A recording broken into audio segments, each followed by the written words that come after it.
So I'm assuming, Dave, that's now on the big screen. If you want to make any comments about CMI as you go through today, there's an hashtag CMI Future Leaders. On social media, there's a Facebook page, there's a Twitter page, there's a LinkedIn page, there's I think there's everything except Snapchat, because nobody'd answer it anyway. So check out the social media feeds as well.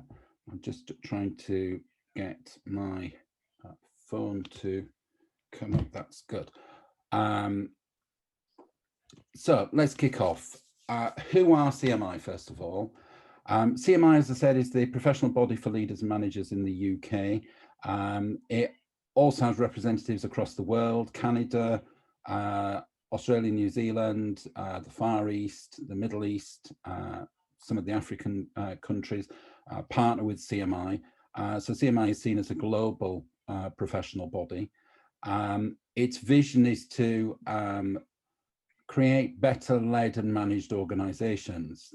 One of the underpinning things within business is good leadership. Without good leadership, businesses do fail. So that's why CMI exists, to support individuals in their leadership journey.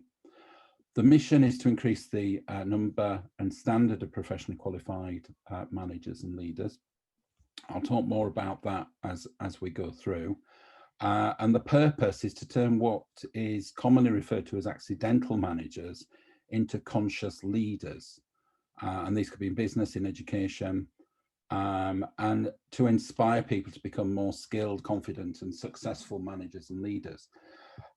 What we mean by accidental managers is people who are very good at their job, very skilled, very adept to the technical job that they have to do. And then all of a sudden they're given a team of people. And what I find, and Dave has found as we work with businesses across Wales and across the UK, is those accidental managers are the type of people who are really good at their job, but crap at managing and leading. It's important that we give people the knowledge and skills to be able to lead a team. Just because you're good at your job doesn't mean you're a great leader. And that's where CMI comes in. They will support organizations, they'll support universities to identify individual managers, to get them on that leadership journey, and to develop them to be the best leader that they can be. And as a result of that, we should achieve the vision of better led and managed organizations. CMI is based in London. Its administrative centre is in Corby and in Northamptonshire. But the UK is split up into regions. Wales itself is a region in its entirety. I chair the board. We have a number of volunteer members. Not a lot of people know that Dave Bolton is also the deputy chair of CMI Cymru. Dave and I work together on a lot of the initiatives that we run across Wales. And Dave's also responsible for Swansea and West Wales, because we've broken Wales down into smaller areas. Some of you who were involved in the CMI final year projects that are being led by myself, Dave, and Sally Brooks, who's our HE lead on the board, will know slightly more about CMI. And over the coming weeks, final year students will get to be a lot more familiar with what CMI is about, because of those 4 projects that 24 of you are involved in. One of those is around student membership and how we can improve that, and that group is working with the Swansea Uni Business Society, along with partners in Corby, who are looking at how we can make the student experience better than it is. Other groups are looking at mentoring, an online community, and then the fourth group is looking at digital events.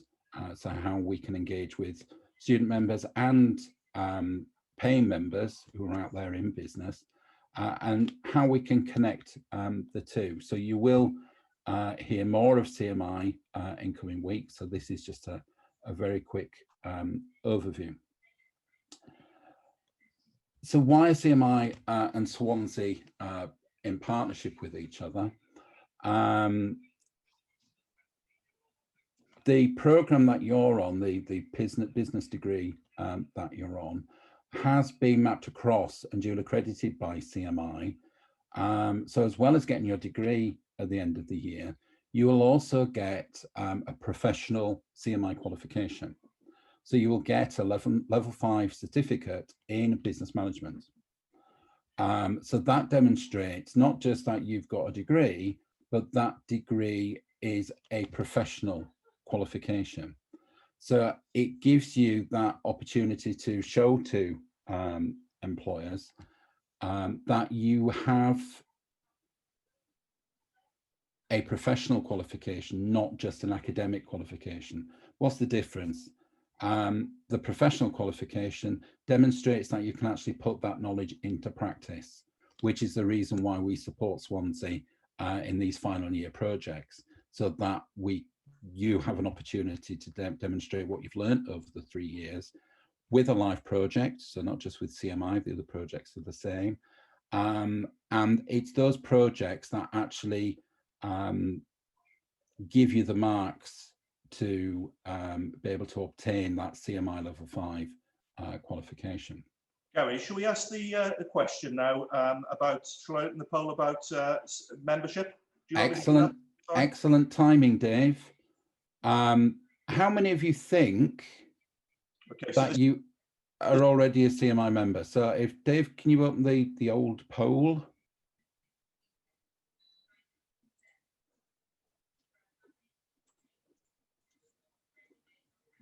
Okay, so simple question.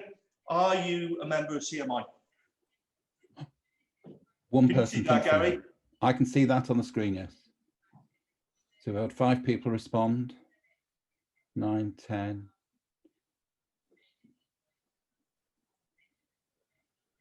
Oh. That's 11 people. How many have we got in the room, Dave? 2, 3, 4, 5, 6, 7, 8, 9, 11. Oh. 23. But some have only just come in, so they might be logging in already. So I'll leave it for a few minutes. It's really interesting, these figures, Gary. Yes, I can see on the screen now. 44% say yes, but that leaves 56% or 53% now who are either no or don't know. This is giving me a clear message. It's very clear. And the message is, you know how to use Slido. So still 4 more people to vote, but if you don't want to, that's fine.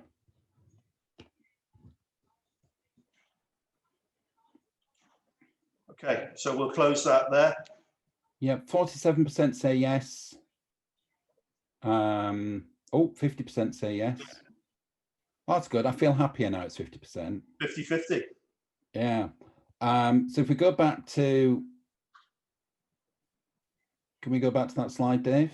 Yeah, we can. Hang on. Yeah, you share then. It's too exciting, this technology for me. The answer is you receive CMI affiliate membership, and you received it back on day 1 when you started your studies. So way back in 2019, was it, when 2018, 2019, when you started your degree program, you received CMI membership. So 50% if you know that, the rest of you, I don't know, or didn't know, which is a clear message for us that CMI hasn't actually got that message out.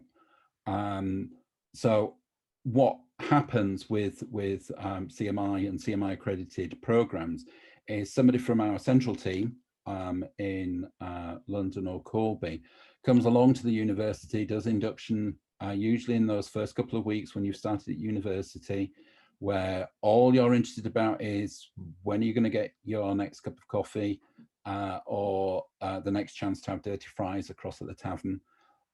Sorry, Dave, I had to mention the dirty fries.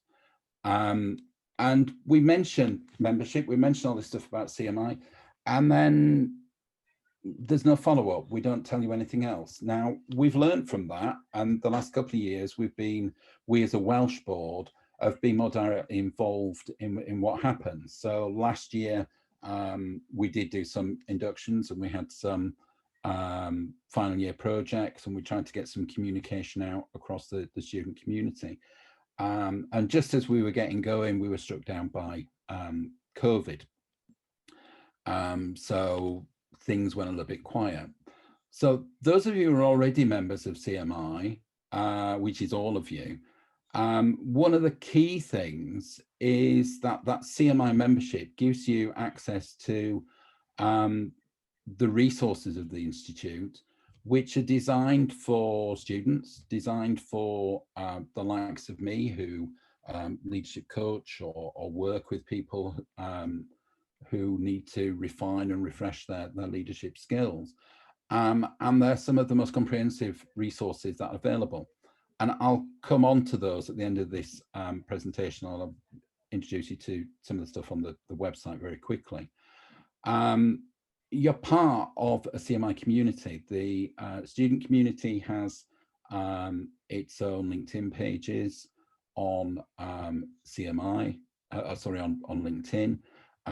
We've already mentioned future leaders. There's stuff across social media on that, as well as CMI or Chartered Management Institute on LinkedIn, Facebook, and Twitter. But we also have Wales content. One of last year's students, Lucy Tuthill, who was involved in one of the CMI projects, and of the 18 students that were involved in those projects, 3/4 of them actually came out with a first-class degree. Now, I like to think it's because CMI were involved in that project, but Dave reminds me there were others on other projects as well. But she's now responsible, is Lucy, for social media for the Wales board, and with being involved in the professional body and working with the Wales board last year, she's actually applied for a post on the board, and is using that experience now to actually put herself in a really good position when it comes to applying for jobs. As it says on the side, it allows you to stand out and increase your employability. There is a reason for that, because as well as the degree, the CMI level 5 qualification, there is something else you get, which I'll come on to in just a moment. Next slide. We've talked about it gives you a head start having that professional diploma. It demonstrates the skills you've got as managers or as potential future leaders. It does give you a competitive advantage. I'm not just saying that. I work with other institutions as well as CMI, but when it comes to leadership, CMI is the one that does give you that advantage. And there is a lot of research out there that demonstrates why being a member of a professional body gives you that added edge. And that final point there, if you look at a report that was produced by CMI on future leaders, there is evidence that shows that non-CMI graduates do potentially earn less than those of you who get that dual accredited degree. There's a thing called Foundation Chartered Manager. Now, I'm a chartered manager, which means I it's the highest accolade for leaders in the profession. And a chartered manager is somebody who can demonstrate the knowledge and skills to a high standard. When you graduate at the end of this year, you will be given, in addition to degree and certificate, Foundation Chartered Manager status. And what that means is you are seen, because of the dual accredited program that you're on, you have the knowledge to become a chartered manager. You have the knowledge or the toolkit to apply those skills and knowledge to become really good leaders. And as recognition of that, you're allowed to use the FCM GR letters after your name, as well as your Bachelor of Arts or Bachelor of Science status. You get 3 months free membership after graduation. So even though you're free, you've got free membership now, CMI give you an additional 3 months to allow you to use what is available to you there, the resources there, to get that job that you really want. And it also gives a number of pathways to develop yourself through to full chartered status. If you want to know more about Chartered Manager, there's a lot of useful information on the CMI website. Dave's available to talk about Chartered Manager as well, and by all means get in touch with me. I'm actually a Chartered Manager assessor, so I work with candidates who've got the relevant experience, the relevant qualifications, advise, support, and actually assess the applications. And it is a difficult process to go through. It's not something that is, you pay some money and you get it. You actually have to prove yourself. But you get a lot out of that. There's a lot of personal development that comes out of that. And also it does open a lot of doors when it comes to careers. CMI membership, going back to what was given to you when you first joined Swansea Uni, and the stat at the bottom right hand corner there, 73% of students have said that the CMI resources have helped them to receive better results. The statistics on here aren't statistics made up by CMI. Because they're a professional body, they do get independent market researchers to do their research. So that does stand up against scrutiny. So the membership gives us a whole raft of resources. And I originally became a member because I'm a management consultant, purely to access Management Direct, which is the information portal. And I'll show you more of Management Direct in just a moment. But it has a link, a direct link to the British Library. So any book, publication, journal, anything that is in print, be it in paper form or on online,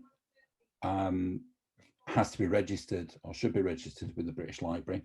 And as a result of the link we have with them, through Management Direct, we've got access to that, and you can take extracts from publications and use those in reports and papers that you might write. Regional online events and activities are available to CMI members. So CMI has, at the moment, everything is done digitally. All the events are online. One of the project groups is looking at online events, specifically looking at leadership in Wales, looking at what's happening in industry, looking at what's happening in business, look at what's happening because of the pandemic, but also looking at the changes that technology is bringing around. So at the beginning of this year, Dave and I and a colleague were up at Glyndŵr University in Wrexham talking about Management 4.0, and there's some useful resources again on CMI's research pages around the next industrial revolution, which COVID has actually forced upon us now. So there's a lot of stuff around technology and a lot of stuff that will be happening in across Wales and across the UK around automation and artificial intelligence. The digital events that are run centrally by CMI are well attended. We get thousands attending. They're launched through YouTube and LinkedIn. And as a member, you can attend as many or as few as those, the varying subjects. There's a lot of stuff at the moment around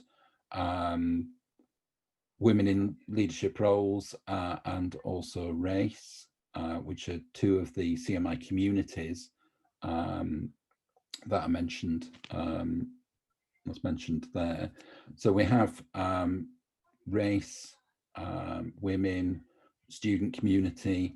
We also have a community for consultants, because the Institute of Consultancy is part of CMI. And all that is accessible through the website. You can sign up for regular updates from CMI. So it's not just about membership. We get regular emails around insights from market leaders, industry leaders, as well as the leadership response, the CMI response to things that are happening at the moment.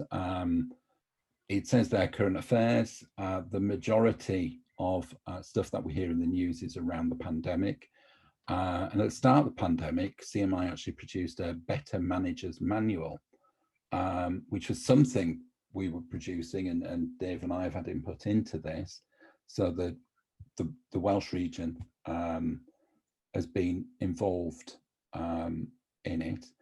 And the Better Managers Manual was designed to initially help leaders and managers in their roles because of Management 4.0, because of the next industrial revolution. But then we had a pandemic that hit us. So the stuff that's in there, the insights in there, and the best practice that's in that manual is actually helping leaders across the UK and across the world in being better managers to actually help deal with the changes brought about us because of COVID. And that's one of the things that I would actually recommend you take a look at. So the Better Managers Manual, and when you go on the CMI website, there's a quick link to that. But as a potential future leader, it's a useful resource to have an initial look at. But also on your projects, if you're working with businesses across Wales, have a look at that manual, because there may be some hints and tips that you can pass on to the project team that you're working with. So use the resources, not just in your studies, but in your day-to-day leadership practice. This is quite a useful slide, because what CMI is saying is that you as a future leader will be knowledgeable, because you've got access to Management Direct. You'll be connected through the CMI communities. And one of the other things that I'll just chip in now, because it's at the forefront of my mind, is I think it's Thursday of next week. There's the student networking event with businesses across Wales. That's a useful thing to keep an eye on, networking events within the university. So stuff that the business society is doing, entrepreneur society, the Swansea Women in Business Society. So look at the events that they're doing, get involved in them, because the bigger community, the bigger network that you have will actually help you when it comes to, you can put your thoughts and ideas from your project, or if you need to benchmark any suggestions that are coming out of your projects or any ideas you've got for the future, the bigger the network you've got, the easier it can be. And going to bottom right hand corner, I am supported.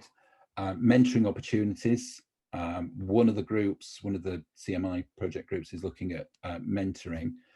CMI has a mentoring program. Swansea Uni School of Management has a mentoring program. Dave and I are both mentors.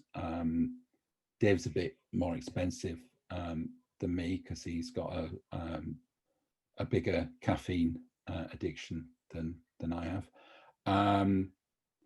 But mentoring is one of the key things that I would suggest to you. If your future is going to be outside Wales, then look at the CMI mentoring program, because that would give you a mentor anywhere in the UK. If you're staying in Wales, because industry, business, the economy is devolved very much to the Welsh government, then perhaps the School of Management's mentoring program might be more suitable, so that you actually get a mentor that has the knowledge and skills that you need to develop as a leader in Wales. I am informed, so we've talked about events and webinars. And the final one on there is being on track, and the Career Development Centre on the CMI website. Dave and I were talking about, just as you guys arrived this morning, it's very comprehensive. There's a lot of useful tools on there. And I think that's going to potentially play quite a big part now that we're in lockdown again in Wales, because there's a lot of assessment tools on there that you can access. Again, I'll show you the Career Development Centre in just a moment. The University School of Management has career counsellors within the team on the ground floor of the atrium. So they're there to advise you as well. What I would say, and they've been through induction on how to use the CMI resources, because they're members of CMI as well. They will complement what they do with the CMI resources. So use everything that is available to you.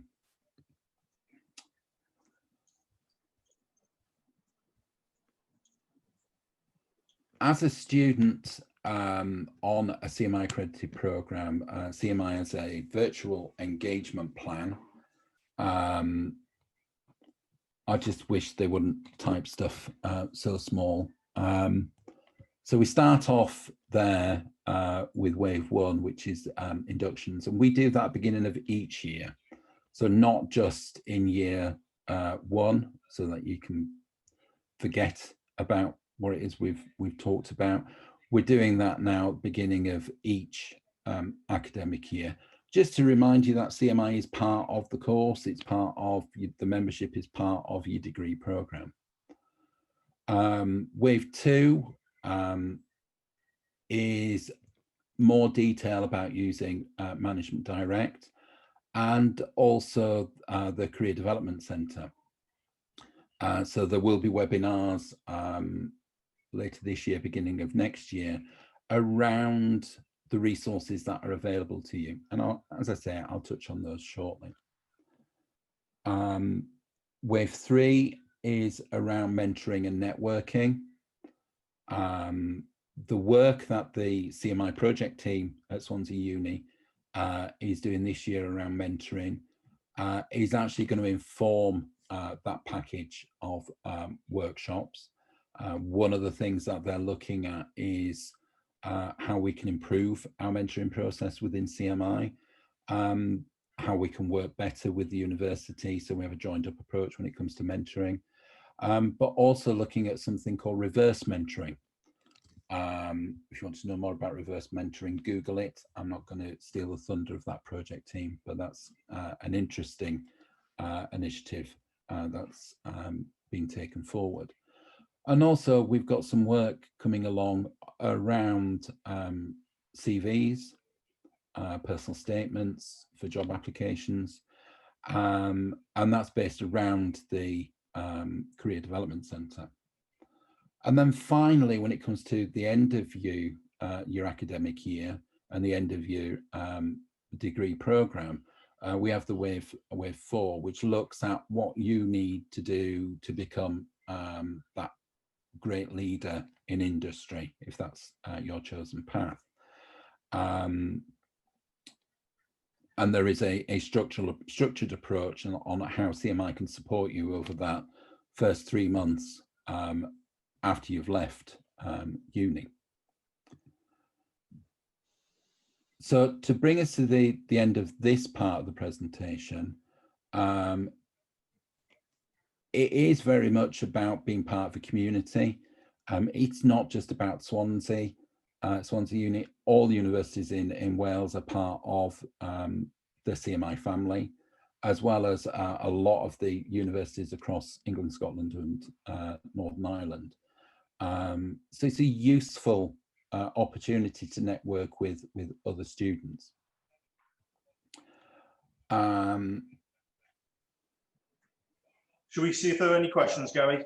Let's have a look, see if there's any questions, Dave.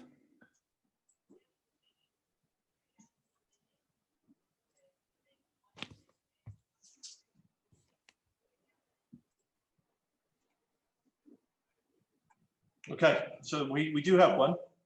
Can you see? I can see that. When we get our 3-month membership after university, when purchasing full membership, what level membership can we get? And will we have to do a CMI assessment? That's a really good question. Because you are an affiliate, which is the first level of membership. The first 3 years of future membership will still be at affiliate. Full membership comes once you have been a member for 3 years, because you need that time to demonstrate the knowledge you've acquired in your studies. Will we need to do a CMI assessment? No. There's a simple questionnaire that you just state the level of experience that you've got. So after 3 months, you can continue to be an affiliate until you've got 3 years experience. If you've done a year in industry, that year in industry does count as 1 year of relevant management experience. So if you then work for 2 years, or if you've had your own business for the entirety of your studies, as a leader, as a manager of your own business, you could apply at that point. But the easy answer to that question is, once you've got 3 years of relevant management experience, you can then apply to be a CMI full member. But until then, you would just be sounds a bit demeaning, you would be an affiliate member. Is there further qualifications we can take after graduation? Dave, do you want to pick up on that one? Yeah, so don't forget that by passing the degree, that you're automatically going to get a level 5 certificate in management from CMI as well. Okay, so that's all included, and you'll also get, as Gary was mentioning there, Foundation Chartered Manager status as well. So you can use the postnomials FCMGR after your name, along with BSc and all the other bits and pieces that we can do. There are further qualifications that you can take. Okay, so I don't know how many of you are thinking about doing a masters or anything like that, but we have a masters program that's accredited to level 7 CMI. But in terms of the other CMI qualifications and the chartered manager status, full chartered manager status, get that from basically the experience that you have over a number of years in management. And as Gary was saying, if you have done a placement, can I just see a quick show of hands? How many of you have actually done a placement year? Okay, so basically you would only have to do a further 2 years worth of experience to be able to apply for full chartered manager status. But you are foundation chartered managers once you graduate. Okay, follow up on the above. I'm already an associate and have previous management experience, CMI qualifications. Could I apply to be a full member after university? Gary, that's one for you, really. Yes. There you go. To answer the question. If you feel you've got 3 years plus relevant management experience, then you can get in touch with the membership team through the website, click on membership, or email membership@cmi.org.uk, and they'll send you a form that allows you to upgrade your membership, and they will work with you through that. So yes is the answer to that question. Does it need to be full-time? Not necessarily. It depends what you've done.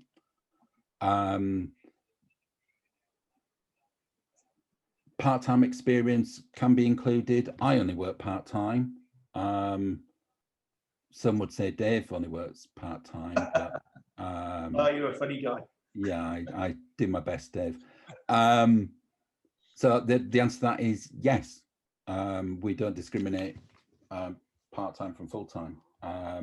It's all about the experience you've had or you have. Do we have a login to CMI? That's a good question. That is a very good question. It should be your student email. When you're registered with CMI, the university gives your student email address to CMI, and that is your registration email. So if you go on the CMI website and log in using that email address, it should allow you to change your password. You'll need to basically forgotten your password if that's yeah. You would have been sent an email in your first year from CMI that says these are your login details, but a lot of people just think that that's spam and delete it. So if you go in, put your university email address in and click forgot my password, then that'll take you through the process. If there is any problems, email me directly, and I will get our engagement manager to sort out the new password and everything for you. You might find if you've logged on 3 years or 2 years ago and forgotten your password, that it will acknowledge the fact that you exist, and it'll allow you to automatically change your passwords. They've changed the functionality behind the website in recent weeks. But otherwise, what Dave said. Do all master's programs receive a level 7 qualification? It depends on whether or not the university has contracted with CMI and had it mapped across. So it will say on university websites as to whether or not it's accredited by CMI or any of the other professional bodies. I know the MSc program that Dave mentioned is accredited by CMI. MSc is okay, but the MSc Strategic Marketing is accredited to CIM, so the Chartered Institute of Marketing, not the Chartered Management Institute. So there is a slight difference there. At level 7 again, though. And Swansea Uni's new MBA that's launched in January at the moment isn't mapped across, but I know, talking with Paul Davis, that we are looking at doing something around that in the future, and it may well be it's retrospectively mapped across. Because I'm at this moment in time representing CMI, Other universities do have level 7 programs that are accredited by CMI, just to give my unbiased view. Okay. Dave. I'll leave the questions open again. There are a few other polls that Gary's going to do moving forward into the second part of the presentation now, which is where he's going to talk about leadership and how that can help you with your project. Gary, I'll stop sharing and you can go back. Can you put Slido back, because there was one question at the bottom there that somebody's just sneaked in. Yeah, hang on. Which was how many universities in the UK and Wales have courses that have CMI accreditation along with their degrees? Universities in Wales, all of them have undergrad degree programs that in business management that are CMI accredited. Postgrad, I'm just scanning round the map of Wales. I think Swansea, Cardiff Uni, Cardiff Met.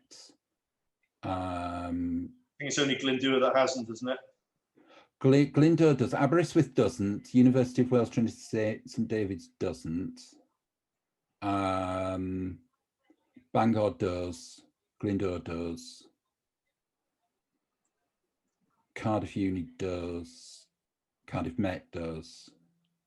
Swansea does. So it's all of them except Aberystwyth and Trinity St David's.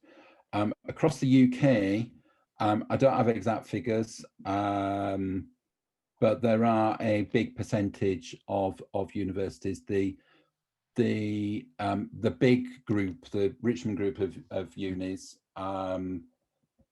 so Cambridge, Oxford, Cardiff, Edinburgh and the like, are all accredited centres. If you go on the website, if you go on CMI website and look for centres, all the universities, colleges and private providers are listed on there, along with the programmes that they're registered to deliver. So going back to the slides, Dave. Do you want me to pull the first poll up for you for this, or is that... I was going to do a quick bit on the okay, you just tell me the website first. There you go. So I just need to finally mention on that slide social media. If you want to follow Wales, which we'd suggest you do, LinkedIn, Facebook and Twitter, and it's all at CMI Cymru, all one word, CMI Cymru. Please follow the Facebook page, because Lucy's set that up, ex-student from Swansea, and we only have 52 members or 52 followers at the moment, and we want to prove to CMI that we need a regional presence on Facebook, not just a national presence. On there it says activate your membership. We've talked about that.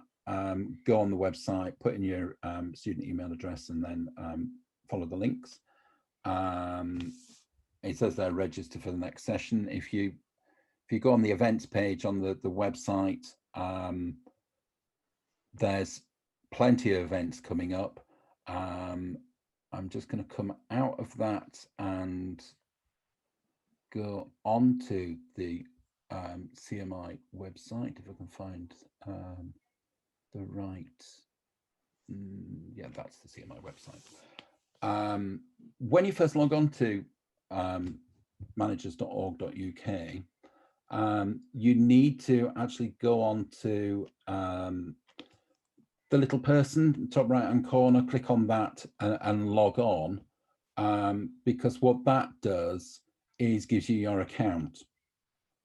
When you go, say again? You want to share your screen? Am I not? No. You can pull the website up then, can't you? See, you can't let me loose with technology, Dave, if I'm in a separate room to everyone else. Let me just go, let me just move that down there a little bit. When you go on to managers.org.uk, so CMI website. The right-hand side of that screen, you've got the little person. When you click onto that, you can go into either log in through that or go into your account. And one of the important things is to actually edit your profile. Your profile allows you to connect to a couple of things. I'm not going to bring my profile up because I don't want Christmas cards and birthday cards and gifts sent to me through the post, because it will have my home address on there. It allows you to put your postal address on, but it also allows you to change your email address. And this is, if you do nothing else from this presentation today, please go in there and change your email address away from your student email. Because when you leave the university at the end of this year, CMI will still email you at your university email address. You can change that email address at any time, but once you've left and the university closes that email address down, you're going to lose access to this, to your account on the CMI website. And there's also there, under the profile, the tabs for renewing membership, your CPD record. We'll talk more about that on another session, and management direct. Because I'm a chartered manager, I've got an additional tab there. I'll just go back to the main website. Sorry, one thing I did wanted to say about the profile is you can actually select which regions you want regional information from.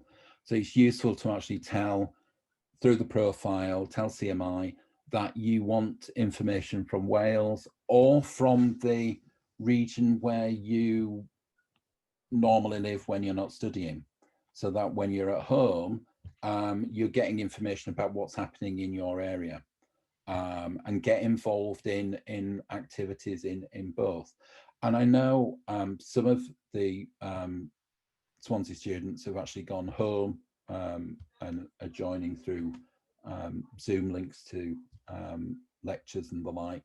And what we're saying is, do update your profile on the CMI website so that you're getting information about what is happening locally, so you can get a local spin on some of the national topics. We can see on there's the stuff about qualifications, so if you want to know what other universities have got programs, you can find that there. Details about your membership, stuff about chartered manager. I touched earlier about the Better Managers Manual. That is a resource that I would recommend to you. We also have a resource hub to support leaders through the COVID-19 crisis. And then we've got advice to anyone who wants to become a centre, and then stuff specifically for students and leaders, which is worth, again, a look at. It's got the membership benefits that you have as a student.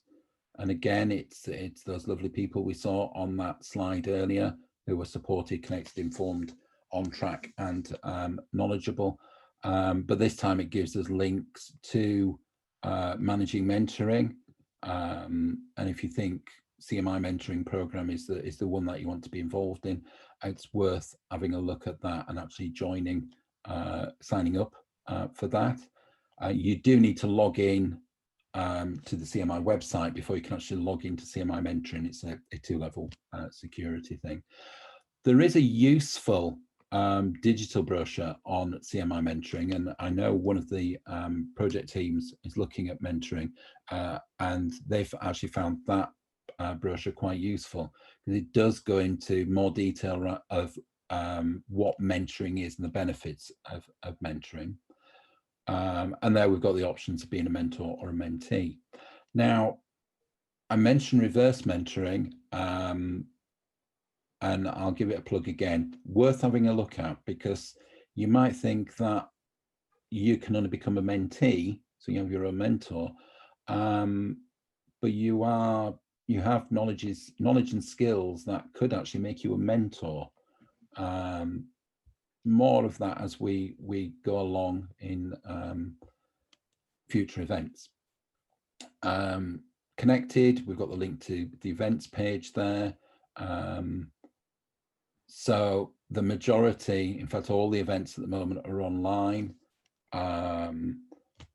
The CMI women community have got a couple of events. We've got events around working from home, which if you're in Wales, that's what we're recommended to do.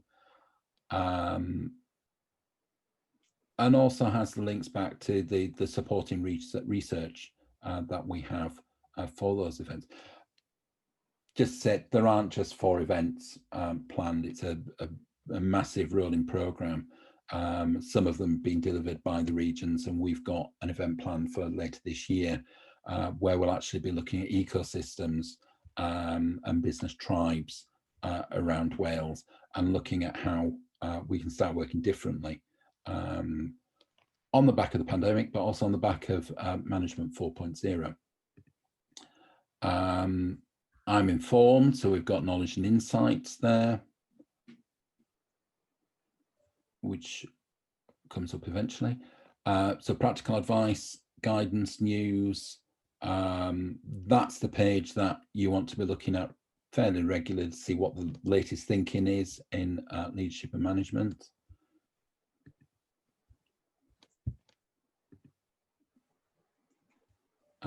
Career Development Centre, I'm going to open up there. This has a person climbing up a tree. I don't know what the significance of that is. I just hope they've done a risk assessment and they've got personal protection equipment and a first aider on standby. But the Career Development Centre has CV building tools, an online review service of your CV, which is pretty good. I've actually put clients' CVs through that, and it comes up with things that I've not thought of. There is a job search. We are registered with a number of agencies across the UK. So graduate jobs are being advertised on the CMI career development site.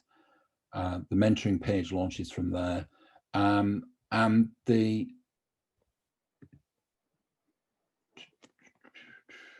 when it opens,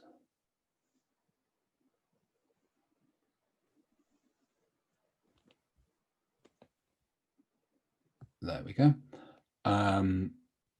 This is actually very comprehensive. The tools on there that are available.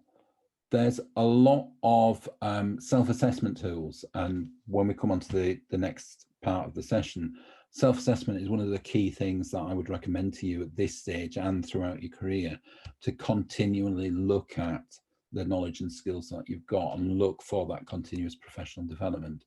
But there's also things there about applications, covering letters. There's additional learning support,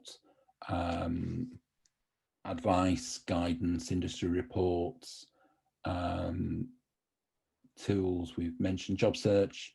You can search by company. And also we've got strong links now with LinkedIn and the job profiles that they've got. What I want to do finally, I've done that one, so it must be not that one. Management Direct. Again, Management Direct, you've got to log onto the website before you can log into Management Direct. This has a wealth of information. If you want information about, let's say, self-assessment, you can do a search in the search box, click on self-assessment. And for any topic that you search for, be it through the search engine or through the information library, learning resources, or the my learning option there is where you can actually create learner journeys for yourself. So if you're wanting to do some study on project management because you've got a project that you're involved in. You can create a short learner journey to get all the information you need. But on searching for just key topics, and I mentioned self-assessment earlier, we have templates, insights, leaders' voices, which are podcasts or short video clips, and pearls of wisdom, which is a package that we've got from a learning consultancy firm up in Newcastle. So there's resources that give you 5-minute overview, 20-minute more detailed briefing, and then some extended briefings. So that could be text from books of reference, or it could be more detailed articles. Click on the checklist. So I talk about self-assessment as being a regular thing we should do. And the one on the right hand side there, testing for personal effectiveness, actually gives us, when we open that checklist, gives us on screen a set of smaller, or the whole learning session is broken down into smaller modules, but it does include additional resources, but also here a what they're calling a personal competence indicator. It's actually produced by CIPD, the Chartered Institute of Professional Development, and the Old Institute of Management. And the competencies in there are the competencies that CMI, as custodian of the National Occupational Standards for Leadership and Management, use for assessing leaders and managers. So I would actually suggest to you that you have a look at this and you assess yourself now on that simple scale of the many competencies that are there, to assess whether or not you have a knowledge gap or a skills gap. That's just one of hundreds of self-assessment tools that are on there.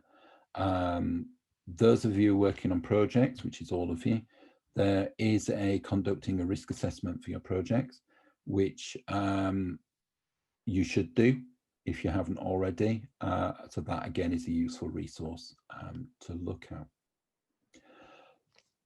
As I've said in the main presentation, we will be looking at more about the Career Development Centre and Management Direct. The careers team down on the ground floor of the atrium are familiar with the CMI website, so they can help you with that. Likewise, myself, Dave, and Sally Brooks, only the end of an email if we can help you as well. Dave, anything you want to add whilst I go across to the other set of slides? Nope, I think you've covered everything really, really in depth there, Gary. So, so thanks. So, yeah, I would encourage you to have a look at this as well. There are a lot of tools on there that will help you with your project. Tools that you can use as part of your own personal reflection, what you've actually learned from the experience. So these are going on to the assessments, you know, next semester, and even on this semester now, you know, the assessment that you've got due in a couple of weeks' time, the risk assessment and things like that would be something that would be really good to add into that if you want to. So yeah, you know, there's some useful bits and pieces in there. Thanks, Gary. Thanks, Dave. I would add to that, because Dave mentioned reflection. I think I've mentioned reflection a couple of times this morning. One of the key things as a leader is reflection. We talk about self-assessment, but reflection and having a reflective practice throughout your career, whatever that career is, but as a leader, as a business leader, don't sit back on your laurels. Don't think, oh, I've done a good job, I'll have a rest for a couple of days. It's a continuous thing, and that's what makes us good at what we do, whatever the business is that we're in. The remainder of this session is around leading a team. So I'm taking off my CMI hat for a moment and becoming leadership coach and mentor. And this will be a whistle-stop tour around models, theories, and some leadership context. We will share the slides with you, so you don't need to take copious notes unless you desire. As we've already said, I'm a chartered manager, but I'm a fellow of the Chartered Management Institute and also a fellow of the Institute of Consulting, because consultancy is the principal function that I perform within Malham Dale Consulting, which is my company. I'm a leadership coach, I'm a mentor, and something that's called a critical friend, which is somebody who does a bit of coaching, does a bit of mentoring, but tells you as it is. And you have to be prepared, if you have a critical friend, to accept what they say and not take it personally, because it is very much a case of being quite direct and not being nicey all the time. This was produced by a student a couple of years ago who was into sketchnoting, and she picked out some of the key things about presentation that I did at the time. One of the key things for me is CPD, continuous professional development. It is something that we should continue to do. We should constantly learn. We should constantly look at what is happening in business so that we respond to that and reflect on how changes in business practice is going to affect our business, so that we don't allow things to run away. Kodak, for those of you who have proper cameras, not just a mobile phone that's got a camera on it, Kodak used to produce film for cameras. They decided that when digital cameras and mobile phones that could take photographs came along, they thought, oh no, photographers will still want cameras with film. Within a matter of years, nobody wanted film for the cameras. It's now quite a niche area, and Kodak disappeared off the UK, out of industry in the UK. They had a big site in Hemel Hempstead, and that was shut down because nobody wanted film, because they didn't respond. They didn't, their leaders didn't look at what was obvious and what was in front of them. And there are other businesses around that have failed because they've not kept up to date. So I always say that CPD is key there. One of my leadership gurus is Simon Sinek. Yes, he's American. Some of the American leadership theory doesn't sit very well in the UK. It's a cultural thing. I'm not discriminating Americans in any way. It's just the distinct changes, differences in culture. But Simon's one of the good guys, and worth looking at some of his webinars. He says that leadership is about taking care of those around you. And I'll talk later about emotional intelligence. And I think that's really important. As a leader, I'm there, yeah, I've got business goals, but I've got people. And if I get the best out of those people, if I care for those people, then they're going to want to deliver their best. And we should meet them together, then we will meet our business goals. Simon Sinek also does a session about the why of why you do what you do. And when I'm coaching and mentoring, why is a very powerful question in its own right. So I'd invite you to actually check out some of the stuff that Simon Sinek has on YouTube.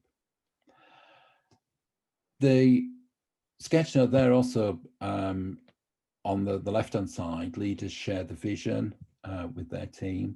Gary, Hello. can I just stop you? We can't see the slides. We've still got the website up at the moment. Has it gone again? There you go. Try again.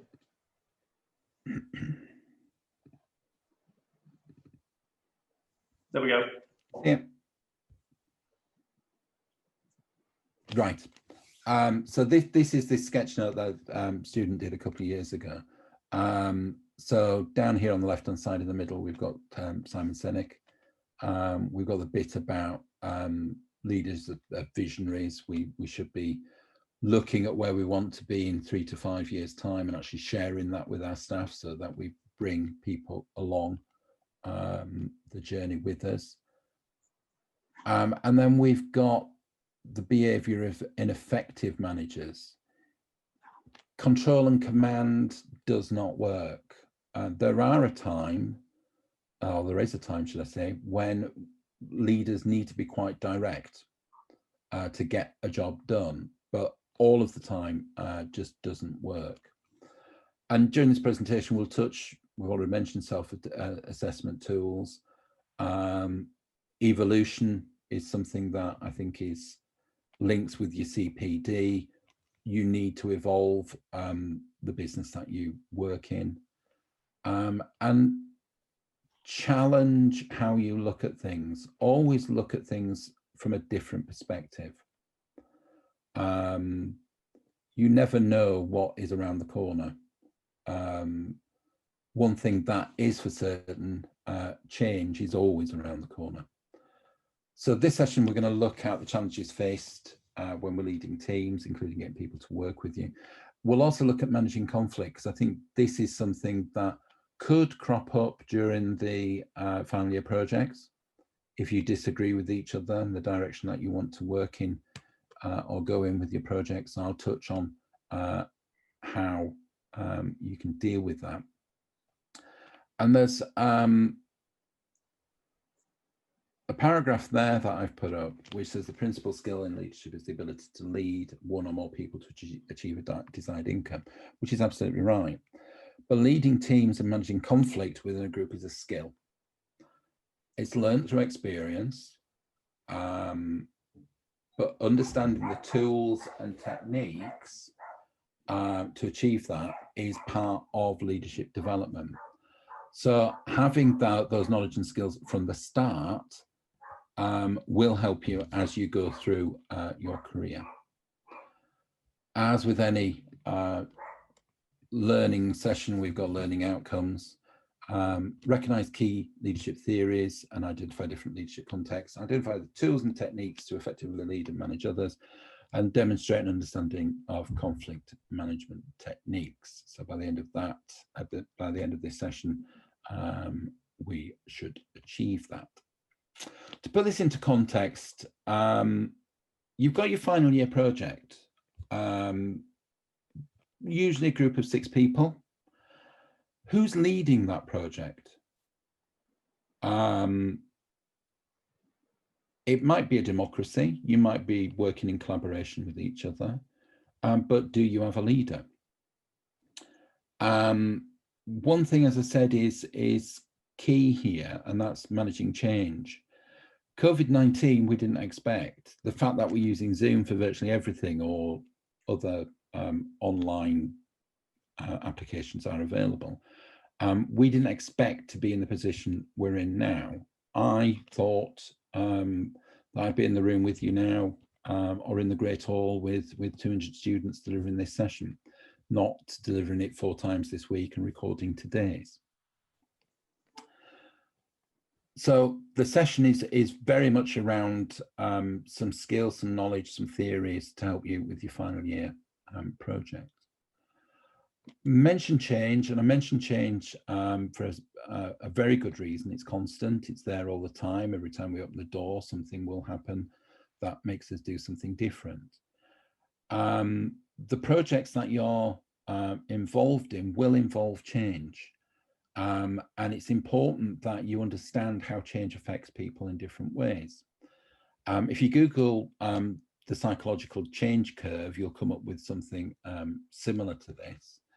And the example, the working example I'm going to give you is something very personal to me.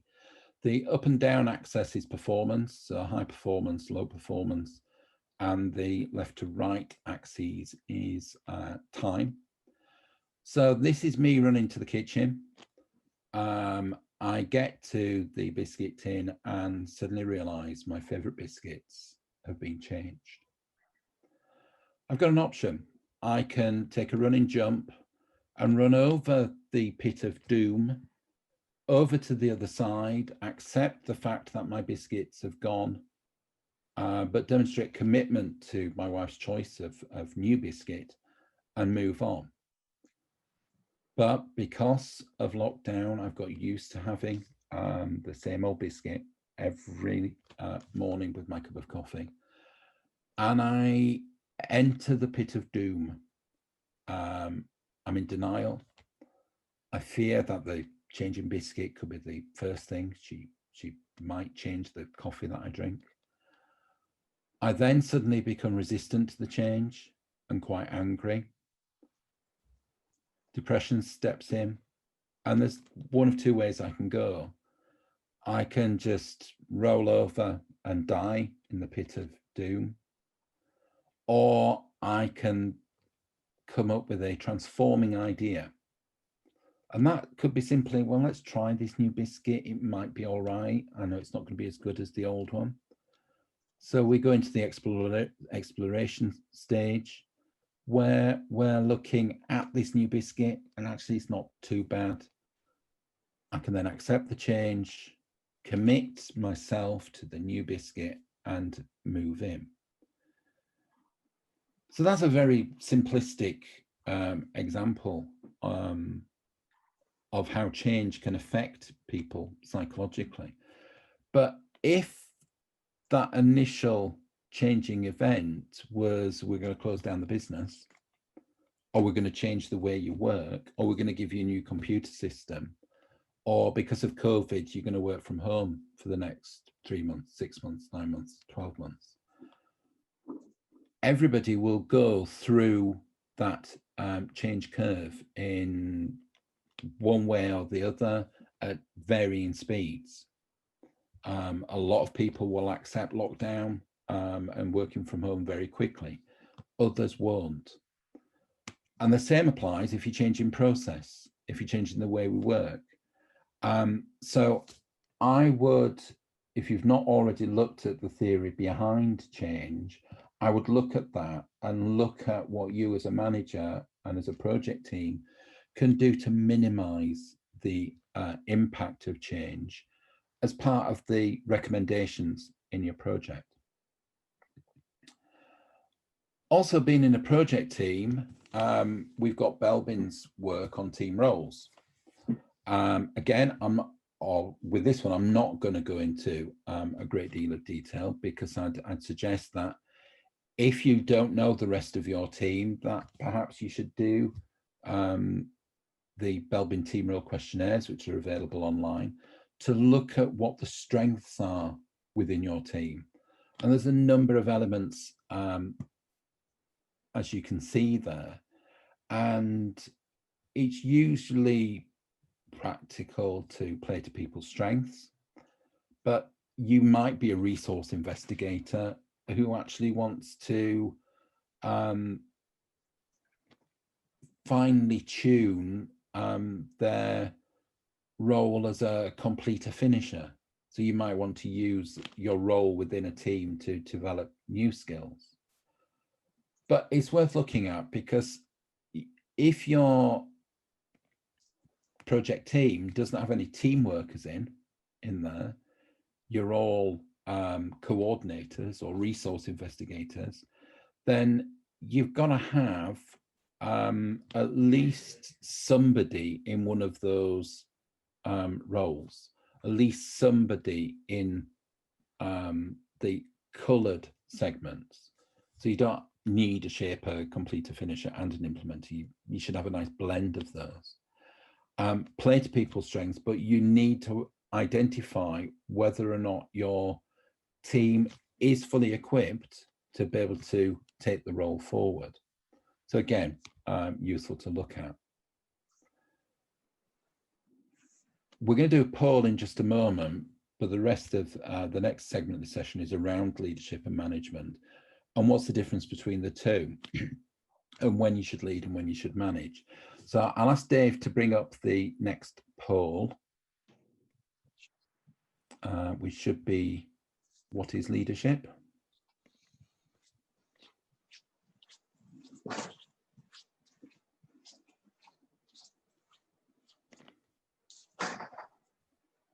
There you go. So this is basically a word cloud, guys.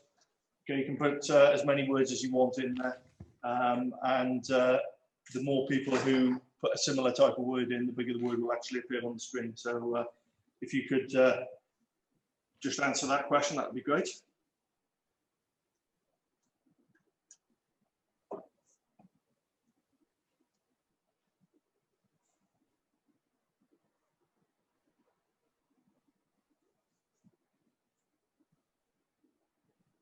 Can you see that okay, Gary?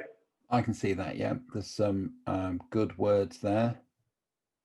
So you can put more than one word in if you want to, so that we can get a good collection. So what does leadership mean for you? So we've got helping pave the way, accountability, understanding, teaching, oversight, mentoring, empathy.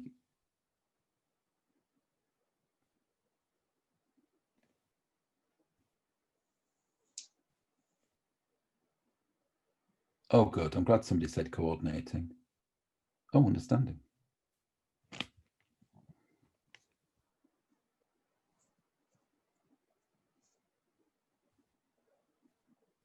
Okay, if you want to stop putting in extra words so that we can just let that catch up. So we've got the near to final. Can you take a photograph of that for me, Dave, at some point during, as I'm talking? Yep. So stuff we've got there. What does leadership mean? Understanding is the biggest voting or the biggest word there. Direction, guiding, coordinating, helping pave the way, reverence, setting an example, oversight, empathy, inspiration, organisation, enabling others, motivating, communication, compassion, mentoring, teaching, managing people, change management, taking responsibility, delegation, guidance, structure, confidence, collaboration. So that's quite a comprehensive list. I'm just thinking there's nothing else I would want to add to that at the moment. So I'm just going to take back control if I can, Dave. Yeah, no problem. There we go. Thank you. So I need to share the screen and go back to my slides. So from that word cloud, we had lots of words around leadership. And I would actually say that all of that is correct, because it is. It is about all of that stuff there. The difference between management and leadership is how much authority, how much empowerment you actually give to your staff. But there are times when we should lead and empower staff to get on with the job, make their own decisions. But there's also times when we need to manage, where we need to be quite directive to get the job done. And we'll talk more about that as we go along. Dave, can I just check you can see the slides? Yeah, perfectly. Thank you. A little bit more theory, a few more models for you to go in and research. John Adair talks about action-centered leadership. If as a leader or as a manager, we're focusing on the task all the time, then we might get the task done, but what his research says is you also need to build and maintain the team. So as a leader, it's not just about the task, it's about the team, but also it's about developing the individual. And we need to be in ideal terms in that center triangle where we've got a good mix of all three: task, team, and individual. If we forget one, then if we forget the individual, then that person's going to become demotivated. They're going to lose self-confidence in what they do, and that's going to affect how the team operates and how we achieve the task. Similarly, if we don't focus on the task and we're focusing on the individual and the team, we're not going to get the job done. And if the team's not working together, so they're not collaborating, then it's going to have an impact on the other two. So that's something else to think about when you're looking at your project team as well. So you've got a task which you're very focused on at the moment. You individually need to think about, what do I want out of this project? What do I want to develop as an individual? Share that with the rest of the project team. And collectively, once you've built the team, how are you going to maintain the team's development? How are you going to work? How are you going to collaborate to get the task done? Working as a team, but also developing yourselves. Because yes, it is an individual task as well as a team task. And what you're being measured on is how you achieve the task, how you deliver the project recommendations, how you work as a team, but also how you've identified and developed areas for yourself. So that's John Adair's action-centered leadership model. One of my favorite models that I use in some of the more detailed leadership sessions that I do is Kenneth Blanchard and Paul Hersey. Kenneth Blanchard, again, is an American leadership consultant, and he's author of a plethora of publications on smaller topics around leadership, which are worth looking at. But situational leadership looks at how much support you give as a leader, how much motivation that the individual has to get the job done, and looks at also competency of the individual and also the leader's behavior. And on the screen at the bottom there, it talks about it as directive behavior. And there's four elements in situational leadership. Leaders can be supportive, they can coach, they can delegate and direct. And what this model demonstrates to you is how that behavior, that level of direction, so are you managing or are you leading, can have an impact on competency and motivation. So that again is a useful piece of research to explore and think about. Again, I'm not going to go into a great detail on that particular one. If we then look at linking from the situational leadership stuff, we're on about talking about giving more power to people within organizations. And your word cloud talked about empowerment. I'm of the view that a good working team is empowered to make its own decisions. I tell them what the job is that we need to do. Similarly, on projects, your project brief should give you a high level, this is what we need you to do. The next step is for you to deliver your project plan and to demonstrate to the project owner that you have understood what the problem is and you're coming up with a suggestion as to how you're going to achieve that.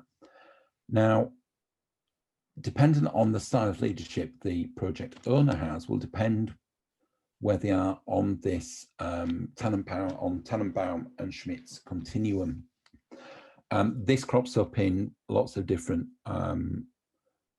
sectors. It's not just used around leadership, we use it in consultancy practice as well. If you've got a manager who, at level 1 here, takes and announces the decision, you as an individual have no freedom to make a decision. You're told what to do. You're being, I suppose, micromanaged. If you're at the other end, at level 7, which is what we try to do on projects and what I advocate as being good leadership, we're allowing you to develop your own options. You decide what action is needed within the limitations that are set. Dependent on what the task is, dependent on what we need the team to do, depends as a leader, as a manager, as a project manager, where we're going to be along that continuum. And there may be times a great leader needs to be at level 1. It's nice being at level 7 because you don't have to make those detailed decisions to how to get the job done. But there are occasions when you have to revert to that directive style. So it's useful to look at that, to actually look at how people lead, make some choices about how you want to lead and adapt your style accordingly. We move on now to transactional and transformational leadership. The ideal world, as a leader, we would be looking at transformational leadership. So based on who the leader is and their competence, we want you as our followers to commit to our vision over a long-term period, so you can see what the journey is going to be about, so you can make your own choices. You can take pride and self-esteem in what you do. And that supervision element isn't as important to me as your leader, because we're looking at transforming what we do. We're looking at a brave new world. We're looking at a better way of doing things. I'm looking to develop you as a team. I'm looking to develop you as an individual. And as a result of that, we'll get that task done, linking back to John Adair's theory.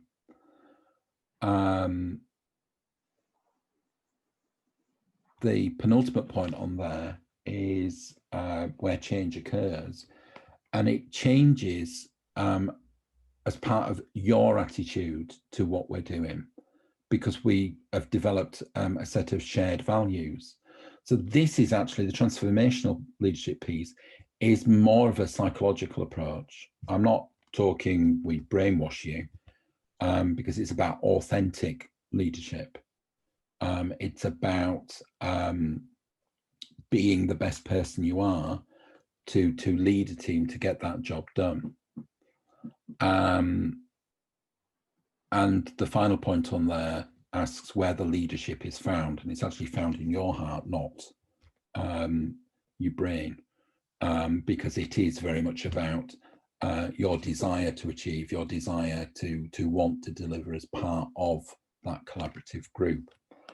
So that's an interesting piece of theory to actually explore as you go through your journey as a leader. I think we've got another poll, Dave, have we? Yeah. It's that time for you to do some thinking. So in a word, what kind of leader do you want to be? Some of you have your own businesses now, or you've worked in industry, you're already starting to develop a style. So what kind of leader have you become, or are you? And what kind of leader would you want to be moving forward? Dave, over to you. 2 secs. Doing well. I've not referred to you as my glamorous assistant yet. I know. We haven't actually got that poll in there at the moment. Let me just see if I can use another, if we can reset those. Okay, so forget about the question that's up there. Gary, pose the question again, what you were asking. What kind of leader do you want to be? Okay, so what kind of leader do you want to be? Just put your words up there. That would be great.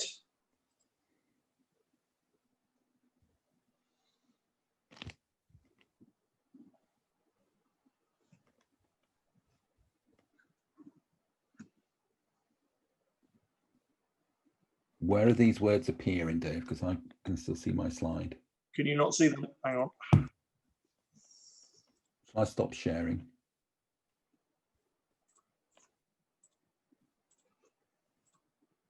There we go. Ah, good.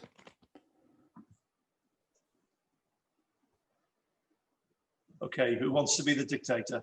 It's got to be more than one. Oh, sorry, that was me.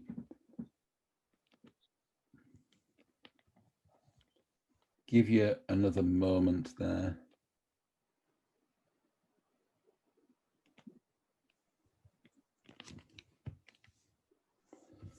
And if there's any words there that others have put on that resonate with you, you might want to put that in as well.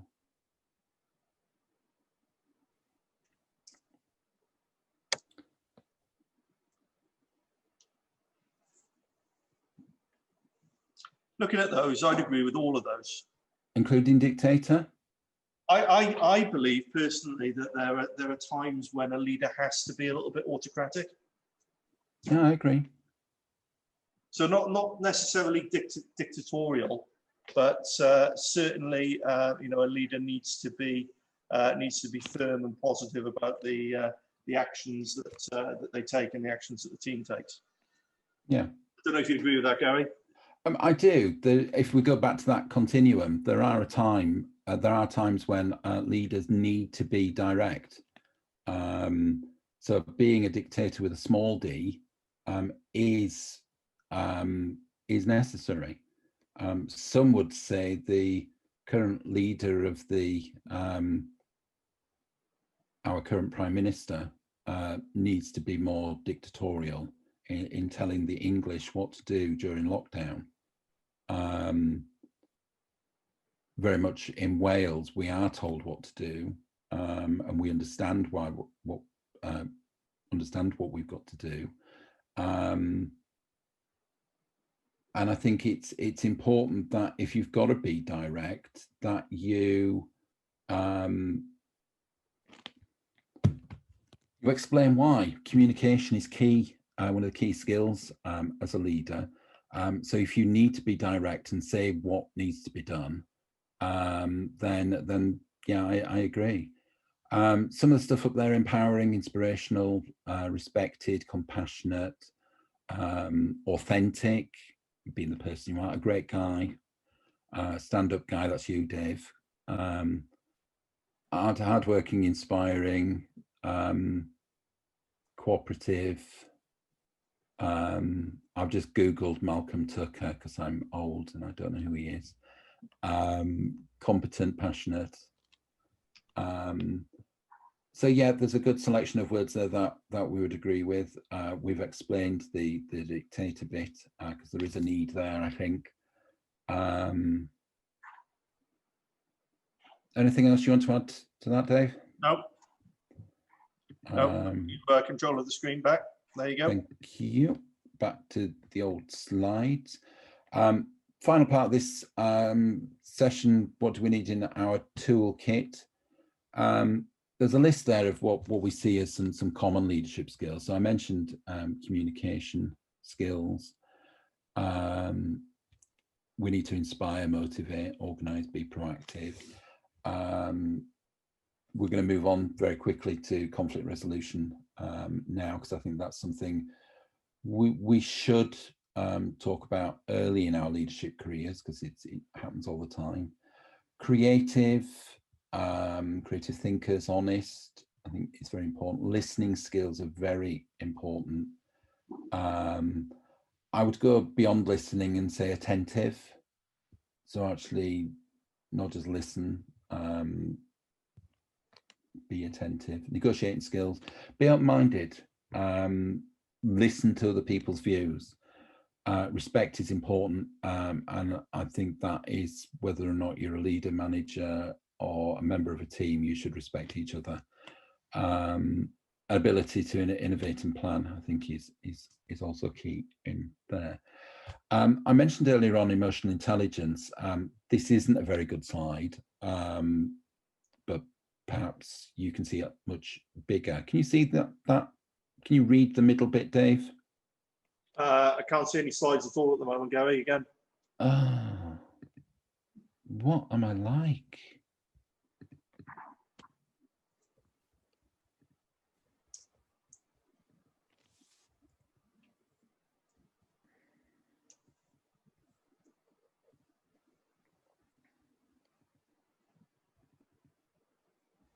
There we go. Any better? We can see that. So wind the clock back 60 seconds. Here's a list of leadership skills. Communication skills, analytical skills, decision making. We should respect each other, ability to innovate and plan. Listening skills, being attentive, conflict resolution. Oh, we'll talk about that in just a moment.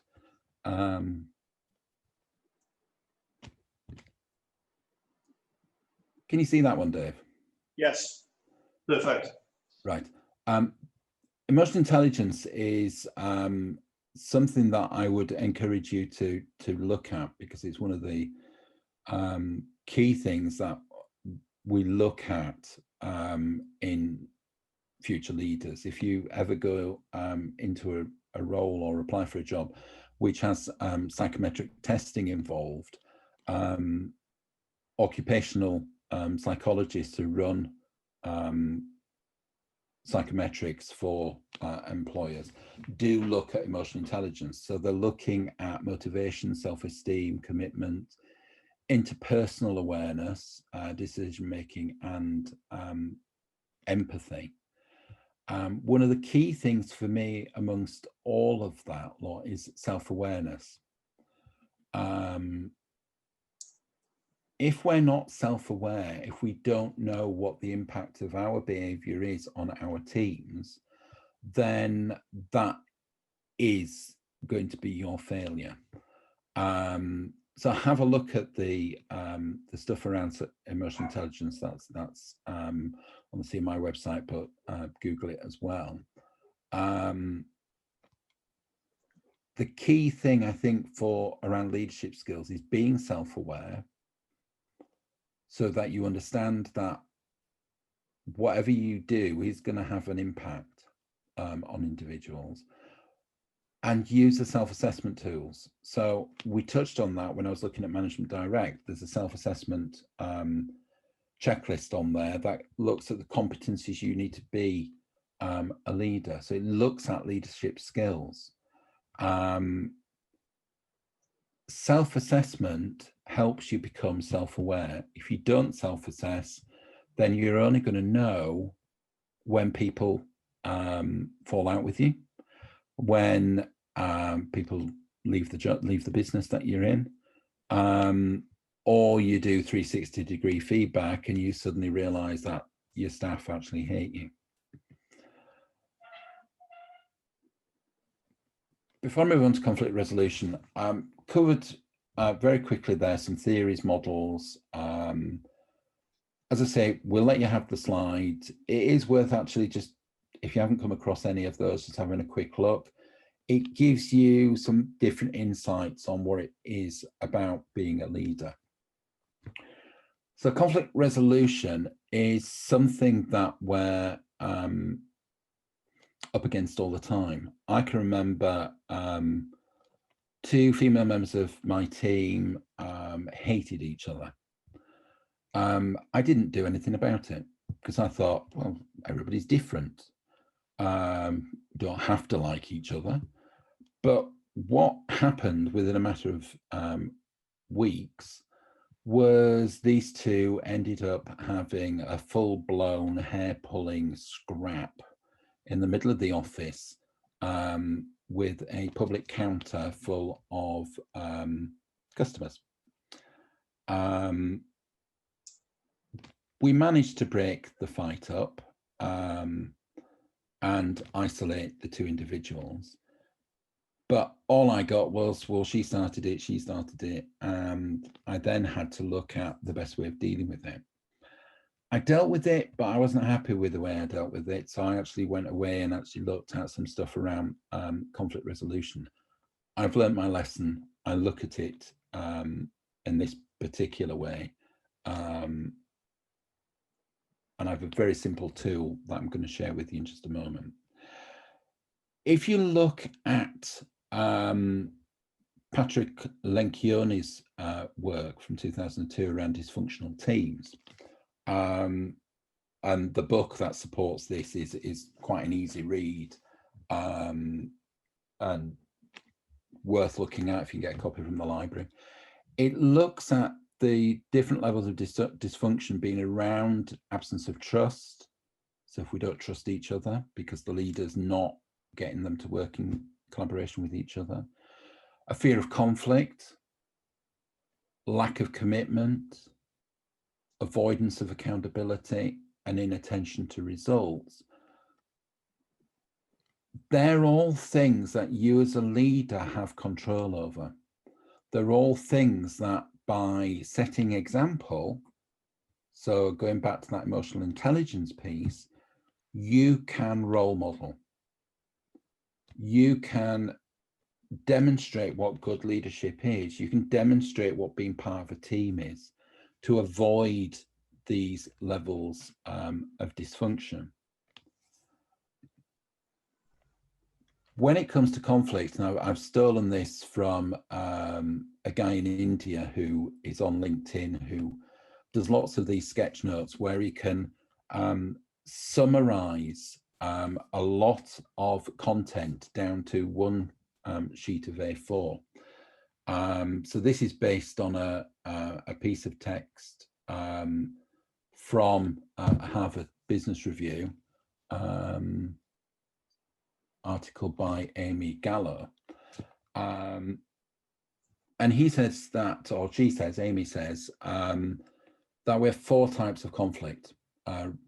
Relationship conflicts, so personal feeling over the conflict. Can I just check, Dave, we can see this slide? Absolutely, yeah. Good, because this is one of my favorite ones. Task conflicts, you disagree with how things or what is to be done. Process conflicts, how something should be done. And then status conflicts, disagreement over who is in charge. And that says there, common in flat organizations. Your project team in your final year project is a flat organization. You don't have a natural leader within that project team, unless hopefully through a democratic process, you appoint a project leader within that team. But all 4 of those could be areas of conflict within your project.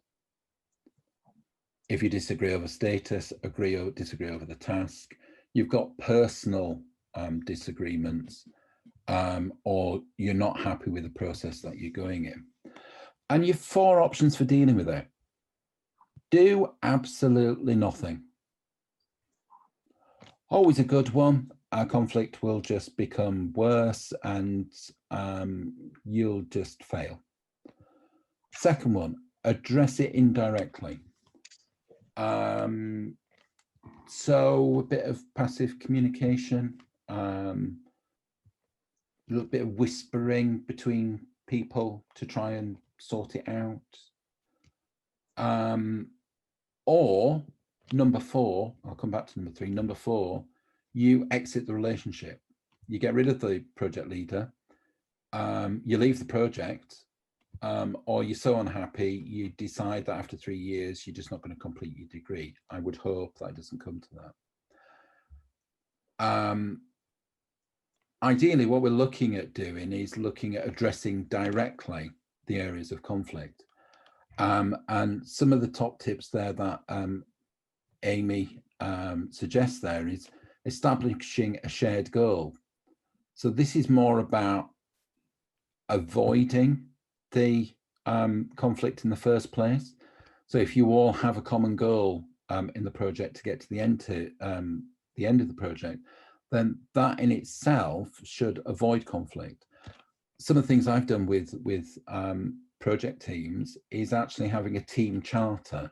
Sounds a bit cheesy, but it's a contract that we all sign up to, so that we all know what the terms of reference are on the project and what we're going to do to support that project. But if the conflict is out of control, you need to ask for advice. Somebody who is accepted by both parties. If it's conflict within a meeting, take a break. As Dave and I have had to do with a colleague this morning, tell them count to 10, take a deep breath, move away from the computer, don't send that email, because that could actually result in something quite serious and could become a disciplinary matter. But not all conflicts are bad. They can, a bit of healthy conflict can help you achieve a better solution to the problem. It gives you that diversity of opinion across the team. So don't think somebody's in conflict with you or conflicting your opinion. Let them have their say, reflect on what they're saying, and then think about, do I need to challenge this? It can also lead to improved relationships within individuals and ultimately job satisfaction. Now, my top tip for resolving conflict is something that emanates from, well, it's a little bit of neuroscience, but it emanates from cognitive-based consulting, and similar to CBT, cognitive-based therapy, when you're dealing with stress and anxiety. It's about focusing on the behavior. So what you see in the individual, how that person is behaving, what they've actually done. By focusing on the behavior, it takes personalities, it takes the individuals away from the situation. Think about how that behavior is affecting you and the team. And then suggest to them what you want to see in the future. So I could say to Dave, earlier this morning, you came into the room with a cup of coffee. The effect of you bringing that cup of coffee into the room, when you bring that cup of coffee into the room, it makes me feel thirsty, makes me feel as if you're not actually being part of the team, because we always start the day with team coffee. So in the future, can you remember to either bring me a coffee or not bring your coffee into the room? Do you think that's okay, Dave? I never forget your coffee. But in the answer to that question, no, I don't. Thank you. So you're focusing on what Dave did, the effect of Dave's actions on you, and giving him a solution for the future. So going back to the scrapping ladies in my office, I should have challenged it much sooner before it reached the fight. And in theory, I could have gone down a disciplinary line with it, but we decided, the three of us agreed that conflict resolution as an alternative is better than disciplinary. And that's something that is becoming more and more common in HR policy within organizations. Deal with the conflict, don't deal with the person. There's a reason why that person has behaved in the way they have. So I would have said to one of the individuals, when you started fighting with your colleague this morning, which is unacceptable behaviour, the effect of that is to cause disruption to the office, but also to give a really bad image to our customers. So in future, I would ask you to step away from the counter and have the scrap in the car park or something like that. Or no, that's me being flippant. But I'd come up with an alternative solution to that. So if you are dealing with, come across conflict through your projects, do think about that. Talk to Dave if there's a problem, talk to me if there's a problem. And if you come up with this behavior effects future statement to try and resolve, and you want to practice that, then me, Dave and Sal are available to bounce ideas off. Another opportunity to ask any, have we time for questions, Dave? We've got 5 minutes before we finish. There is one other question that we've got as a poll regarding CMI membership, and then we can go back to the other questions that people are asking. So the question is still open. So what I will do is I will just leave my email address there for a moment. Again, we'll share these slides. That's my business email address. Any issues or any questions specifically when you go away and start thinking about this second session that come out there, please drop me an email and I can respond to that. Great. If there are any questions, then we've got some time for that. Dave's taken control of the screen. Okay, so if we just go to the final question, the final poll on this. So just after what you've learned about CMI today and about leadership, are you more or less likely, so you're more likely, I should say, to remain a member post-graduation?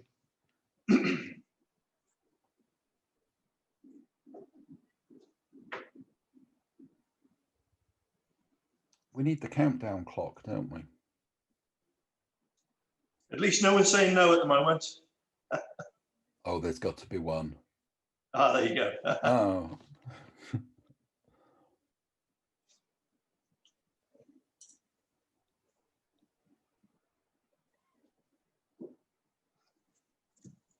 Okay, that's interesting. Yeah, that's I would say I'm actually pleased with that result. 73% is a, or 77% it will. 77% is quite 70, over 70%. Let's stick with that. Is quite a good number. Somebody keeps changing their thoughts. Over 70% is quite a good number because we've just given you an hour of what CMI is about, and based on that, we've got a good response, so that's good. Thank you for that. Right. It also is useful from our point of view, and we've done this poll with other sessions earlier this week, so we'll look at what the outcomes from that are, Dave, with Sally. Because obviously there is more to do to explain the benefits of that membership post-grad. Let's just look at what other questions we may have. Don't think we've got any other questions, Gary. Okay. What I would say, we'll leave that up just for a minute, just in case there are some other questions that do pop up. But firstly, Gary, thank you so much for that session. It was really good, really informative. And thank you, Dave. From my perspective, a lot of the tools that Gary has shared with you, and a lot of the theories in particular around leadership and conflict resolution and whatever, are elements that you can use in your reflection. Okay, so a lot of students find reflection quite difficult, especially aligning theory to how you yourself are feeling and the incidents that you've actually come across. Okay, so now there's a lot of theory that you can actually attribute to what your situation actually was, how you reacted to it, and what, if anything, that you would do different in the future, which is the Gibbs reflective process that we'll be talking to you a little bit more about over the coming lectures. Okay, so thanks so much for turning up. It's great to see so many of you here. I'm just checking whether or not we've got any other questions. Does anybody have any particular questions that they want to ask Gary directly? No? That's fine. I mean, he's given you his contact details. So, you know, please do take him up on that offer of contacting him if you do have any questions or comments regarding that. But other than that, thank you for your attendance. Enjoy the rest of your Friday, and I'll see you all soon. Thank you very much. And thank you, Gary. Thank you. Thank you, everyone who's taken part today as well. Thank you very much.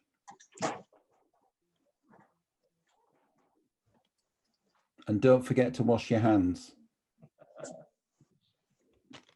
I'll go and grab a coffee and I'll give